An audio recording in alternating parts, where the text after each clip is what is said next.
You know that moment when someone you love looks you dead in the eye and tells you you're nothing, that you'll never amount to anything, that every dream you have is pathetic? Now imagine that person isn't a stranger. It's not a bully at school or some random troll online. It's your family, at your own dinner table, in front of everyone you're supposed to trust. Well, that happened to me. And what I did next? Let's just say they never saw it coming.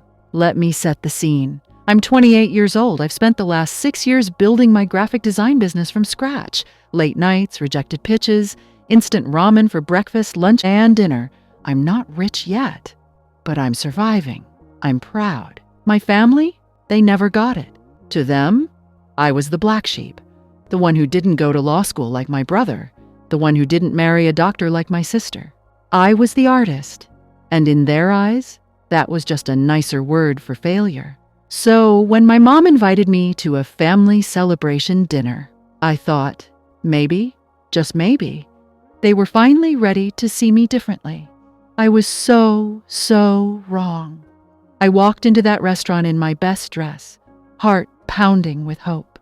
My brother was there with his perfect wife, my sister dripping in designer everything, my parents at the head of the table smiling like they owned the world. And then it started. My brother kicked things off. He raised his glass, grinned that smug grin of his, and said, "Here's to Emily, still chasing her little art hobby at almost 30. Hey, at least someone has to be the family disappointment, right?" The table laughed. Not nervous laughter, not awkward chuckles. Full, hearty laughter. Like it was the funniest joke they'd ever heard. My stomach dropped, but I forced a smile. Stay calm, I told myself. Don't let them see it hurt. Then my sister chimed in. Honestly, Em, when are you going to grow up? You can't live off exposure forever. Maybe it's time to get a real job. My dad nodded. Your sister's right. We've been patient. But this needs to stop. You're embarrassing us. And then, my mom, my own mother, looked at me with this cold, disappointed expression and said, "We had such high hopes for you, but I guess some people just aren't meant to succeed." I felt it, that hot, choking feeling in your throat when you're about to cry, but you refuse to give them the satisfaction. My hands were shaking under the table, my chest felt tight, but I didn't cry. I didn't yell. I just sat there, silent, as they kept piling on. Joke after joke, insult after insult, each one landing like a punch I couldn't block. And that's when something inside me snapped. Not in an explosive way, in a cold, calculated way. I smiled. I nodded. I ate my food. And I started planning. That night, I drove home in silence. No music, no tears, just clarity. I realized something. They didn't see me as family. They saw me as a punching bag, a cautionary tale, someone they could use to make themselves feel superior. Well, if they wanted a story, I was about to give them one they'd never forget. See, what my family didn't know, what they were too busy mocking me to notice, was that I just landed the biggest contract of my career. A major tech company wanted me to redesign their entire brand identity. 6 figures, my name in the credits, a project that would put me on the map. I'd gotten the email 2 days before that dinner. I was planning to tell them, to celebrate with them. But now I had a better idea. I didn't tell anyone about the contract, not a soul. I worked in silence for the next 3 months. Long hours, perfectionism cranked up to 11. I poured every ounce of pain, every word they'd said, into that project. And when it launched, it exploded. Articles in design magazines, features on tech blogs. My Instagram went from 3,000 followers to over 50,000 in 2 weeks. Messages flooded in. Brands, agencies, potential clients. I was everywhere.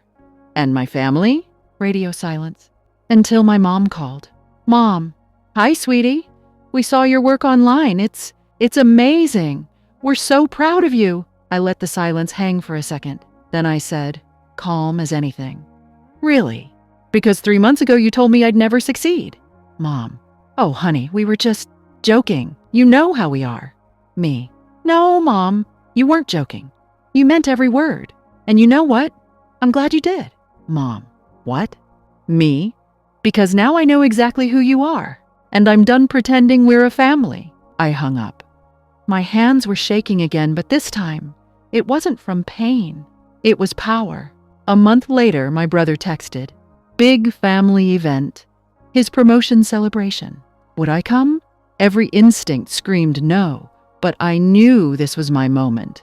I walked into that same restaurant, same table, same smug faces. Except this time, I was different. I wore confidence like armor. I smiled like I had a secret. Because I did. My brother stood up to make a toast. Mid-sentence, I interrupted. "Actually, I'd like to say something." The table went quiet. I pulled out my phone and opened an email. Then I read it aloud. "Dear Emily, congratulations on being named one of the top 30 under 30 designers in the country. Your innovative work and entrepreneurial spirit have set a new standard." I looked up. My sister's face was frozen. My brother's smile had cracked. My parents looked small. "Oh, and one more thing," I said, placing an envelope on the table. "That's an invitation to my celebration, a gallery showcase of my work, VIP tickets. Feel free to come, if you can stomach celebrating someone you called a disappointment." I stood up, grabbed my coat, and walked out. No yelling, no tears, just the sound of my heels clicking on marble, and the silence I left behind. Here's the thing about revenge. It's not always loud. Sometimes, the most powerful thing you can do is succeed, not for them, for you. Because when people try to kill you with words, the best response isn't to fight back with more words. It's to let your life do the talking. If this story hit you in the chest, do me a favor, smash that like button, drop a comment and tell me, have you ever been underestimated by someone who should have believed in you? How did you prove them wrong? And if you want more stories about people who turned pain into power, subscribe, because trust me, we're just getting started. Thanks for watching. Now go out there and show the world what you're made of.